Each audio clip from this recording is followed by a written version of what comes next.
And you don't want to correct yourself because you know it's it. No. I take it. Give me the camera, please. Go. I've never seen anything like this. This is sensational stuff. Bom dia a todos, vamos a mais um ponto break para o sétimo dia do Miami Open. Antes de partirmos para a análise aos jogos de hoje, vamos fazer como sempre o rescaldo do dia anterior e começamos com o jogo da Collins que bateu a Jabber por 6-2 e 6-4. Uma Collins que não deu qualquer hipótese à sua adversária. Teve muito bem em todos os momentos, principalmente no primeiro set, impôs-se muitas bolas profundas aos pés da jogadora da Jabber, que teve muitas dificuldades em ler o jogo e em antecipar ao jogo da Collins, que como eu tinha frisado, depois de uma paragem longa, tem praticado o seu melhor ténis e está aqui numa posição muito interessante e é uma jogadora que pode eventualmente até ganhar este torneio se continuar a praticar o ténis que tem vindo a praticar. Depois temos o jogo que acaba por ser interessante, que é o Brooksby contra o Roberto Bautista Agut. Digo interessante porque esse jogo tivemos o espanhol a um bom nível. Um jogo equilibrado, o espanhol teve dificuldades no início do set em lidar com a estratégia mais agressiva do americano, que teve um bom primeiro set. Nota ainda para dizer que o espanhol esteve a vencer por 4-0 no último set, mas não conseguiu fechar com o americano a fazer, digamos, um autêntico milagre, na minha opinião. E pronto, aqui foi o jogo que nós tínhamos dito que o Roberto Bautista Agut iria vencer no ponto break anterior e realmente teve tudo para o fazer, mas depois, lá está, não conseguiu fechar. Foram 6 jogos seguidos do americano, algo que não é muito comum no ténis, e aqui o americano acaba por fazer um autêntico milagre. Passamos já para o próximo jogo, Karatsev contra o Hurkacz. Aqui tivemos um grande jogo. O Hurkacz acaba por vencer por 7-5 e 4-6 e 6-3. O Hurkacz, como nós tínhamos falado, fez um set, jogou bem. A aposta que era o handicap mais 3,5 foi vencedor, porque ficou uma diferença de 3, 17 games para o polaco, 14 para o russo, e um russo que precisou de uma handicap timeout, um russo que, como vocês podem ver aqui, com uma elasticidade incrível, a jogar todos os pontos como fosse o último. E depois temos aqui uma imagem que acaba por ser incógnita, que teve aqui um espectador que ficou a ver sempre o Karatsev. Pronto, teve que se ausentar, mas deixou ali, lá está, uma companhia. Depois tivemos aqui o jogo do Aris contra o Nishioka, um jogo que tive a oportunidade de acompanhar do início até ao fim. O Aris teve uns furos muito abaixo, se compararmos com o jogo do Shapovalov, em termos de pancada no fundo do corte e até mesmo a nível de serviço, pecou muito contra um Nishioka que, como tinha dito, tinha mais horas em corte, mais 5 horas em corte do que o sul-africano, mas mesmo assim mostrou mais espinado física, mostrou mais querer e acabou por perder. É verdade, o Aris acaba por vencer, mas foi um jogo onde foi mais equilibrado do que eu estava à espera, e o Nishioka surpreendeu pela positiva. Foi um jogo onde ficou 7-6, 4-6 e 7-5. Na minha opinião, lá está. Podia ter sido um set mais curto se o Aris tivesse ido a aproveitar, principalmente no segundo set, em se impor e tentar colocar mais primeiras bolas. Não conseguiu. Nishioka roubou um set e foi um terceiro set que podia ter caído eventualmente para cada lado. Caiu mais para o lado do Aris, estava a servir à frente e depois chega um ponto que o jogador adversário está a servir para não perder o set e normalmente costuma oscilar mais e costuma normalmente sentir a pressão e ceder. Depois tivemos aqui o jogo, para mim, um jogo muito interessante entre o Carlitos Alcaraz e o Marin Cilic. O Alcaraz jogou muito e despachou o Marin Cilic em 2 sets por duplo 6-4 em 1 hora e 35 minutos. Esteve a um nível muito, muito bom. E basta ver que aqui o ponto que ele faz, que dá o jogo, ele fez isso várias vezes durante o encontro, mas essa bola aqui teve alguma felicidade. mas houve outras que ele realmente conseguiu fazer o lob por cima do Silic e mostra a confiança do jogador espanhol que está a um nível soberbo. E depois temos aqui, por fim, a evolução do ranking do Alcaraz, que eu acho que é sempre importante. Ele em 2018 ele era 1417, em 2020 era 318, 2021 132 do ranking e em março de 2022 é o número 16 do ranking e vai continuar a subir. Depois tivemos aqui o jogo da Osaka contra a Risk. A Osaka está a jogar um ténis muito interessante, muito confiante, muito concentrado nela própria e deixar o ruído exterior de lado, não dar grande importância, porque tivemos aquele episódio em Indian Wells, onde, como já tinha partilhado no outro ponto break, ela entrou, foi insultada e depois perdeu claramente o tino e perdeu de forma desastrosa aquele jogo. Aqui venceu a galera da casa por 6-4 e 6-3. Um jogo onde não houve muita história. A Osaka dominou o jogo por inteiro. A Risk teve alguns apontamentos interessantes que poderão ser úteis para os próximos jogos dela. No entanto, aqui não há muito a falar. Foi um jogo realmente onde a Osaka foi melhor em praticamente tudo. Basta ver que só menos em ases a Risk ganhou, mas teve menos duplas faltas, teve melhor aproveitamento no primeiro e no segundo serviço, teve mais winners, 40 winners contra 17. Teve 12 breakpoints e converteu 3. Claro que aqui a Risk também, como podemos ver ali, teve 8 breakpoints à disposição e só converteu 1. É verdade que aqui houve um baixo aproveitamento da Risk. No entanto, aí também há mérito claramente da adversária, que principalmente através do seu serviço conseguiu anular esses pontos onde a Osaka estava melhor. Temos aqui o ponto que dá a vitória a Osaka, que é sempre interessante analisar o serviço na zona T e depois lá está um erro não forçado. Depois temos aqui a Swiatek, que como sabem é número 1 do ranking WTA, muito sólido e não deu qualquer hipótese à jogadora norte-americana que entrou no jogo de entrar no jogo depois de levar o break e venceu por 6-3 e 6-1 em 1 hora e 17 minutos. Muito sólida aqui a jogadora polaca a mostrar claramente o porquê de ser número 1. Depois tivemos aqui o jogo entre os melhores amigos, não é? O Fritz levou melhor em 7-6 e 6-3 em 1 hora e 34 minutos.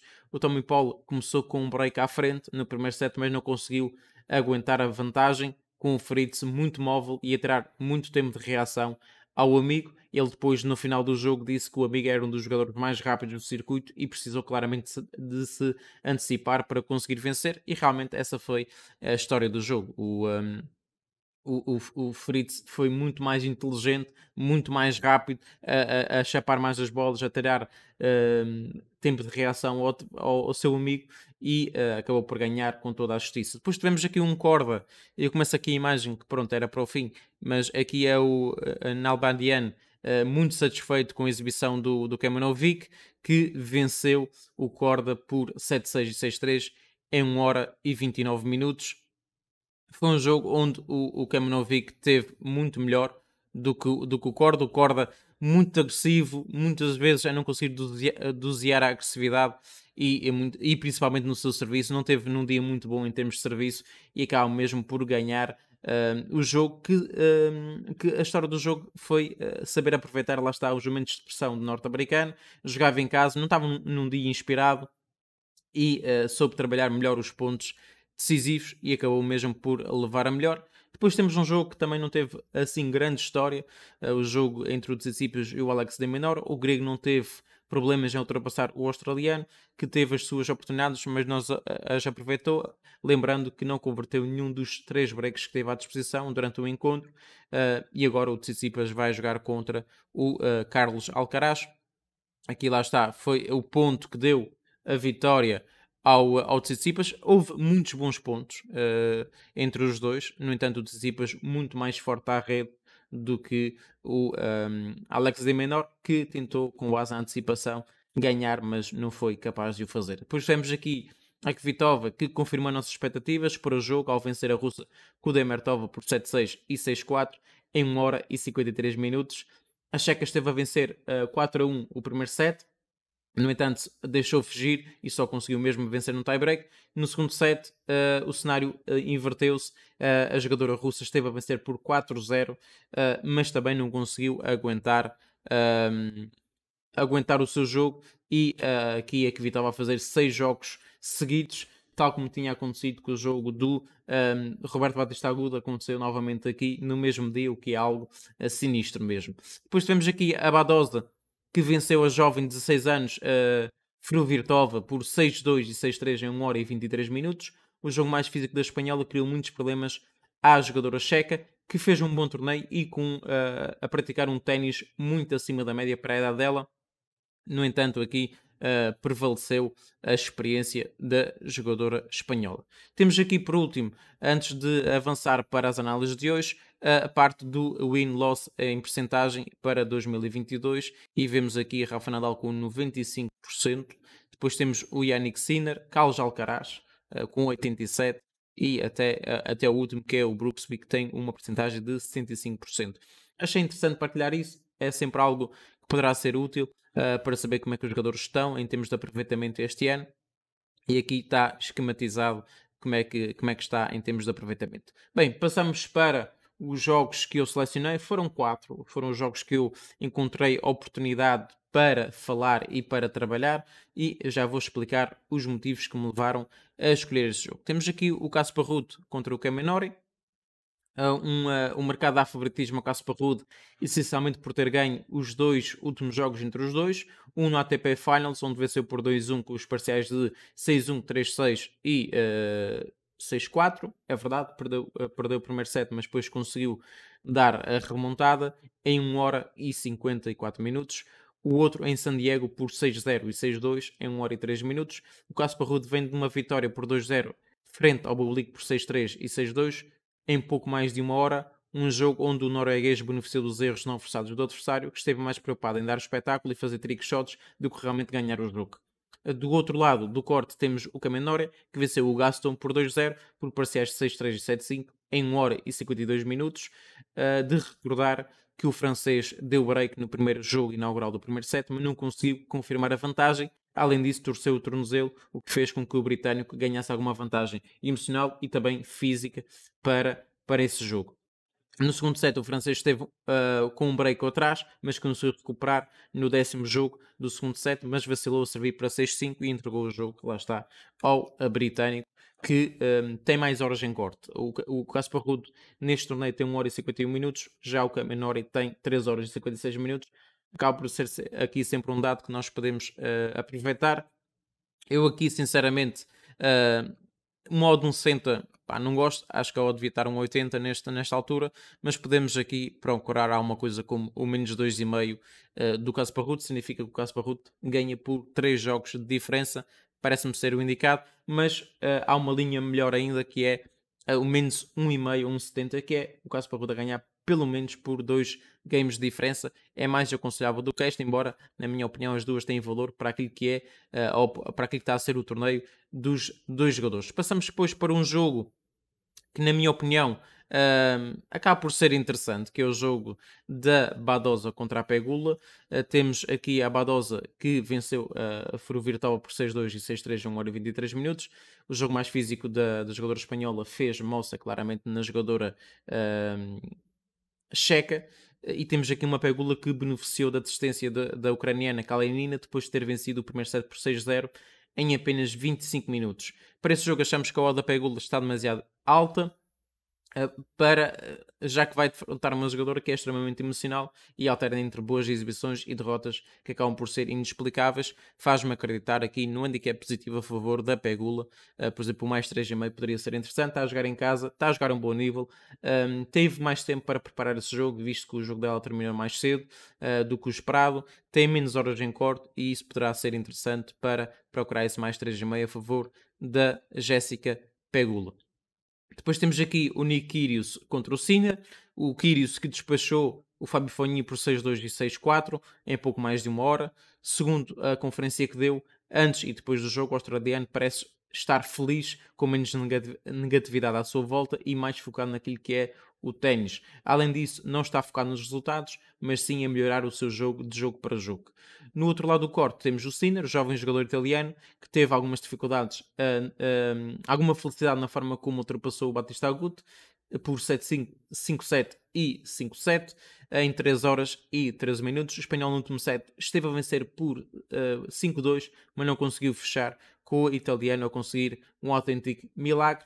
Mas este jogo, para esse jogo achamos o favoritismo está do lado do Kyrgios, mas que será um jogo, será com uma odd que está relativamente baixa. Além disso, será o primeiro jogo entre ambos. Estou a gostar muito do Kyrgios, parece-me ser um jogador que está a jogar o seu melhor ténis, está muito focado e não está a ir na conversa do público. No entanto, eu acho que o odd neste momento a 1,40 parece uma odd extremamente desajustada em comparação com a odd do Jannik Sinner, que, como nós vimos, tem aqui um bom aproveitamento em termos de vitórias este ano. 88% é o segundo melhor, só mesmo atrás do Nadal. E por isso eu acho que esta odd aqui é uma odd baixa.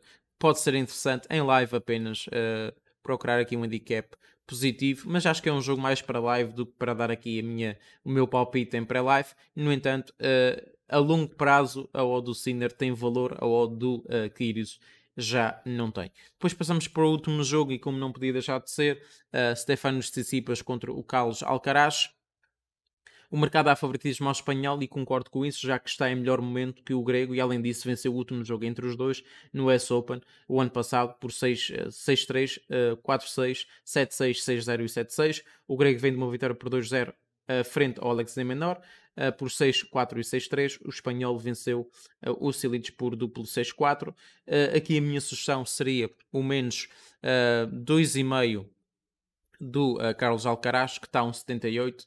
Esperar por um 80 seria o ideal, um 78 já é um modo que se aceita, porque está a um nível muito alto, está a jogar muito bem, muito confiante, e a forma como despachou o Cilic mostra isso bem. Lobes por cima do Cilic, que não é qualquer jogador que tem esta coragem, está muito confiante, fez um grande jogo contra o Nadal ainda no Els, podia ter vencido, a experiência do Nadal prevaleceu, mas é um jogador que está a jogar muito bem, e o grego tem oscilado muito nesses últimos meses.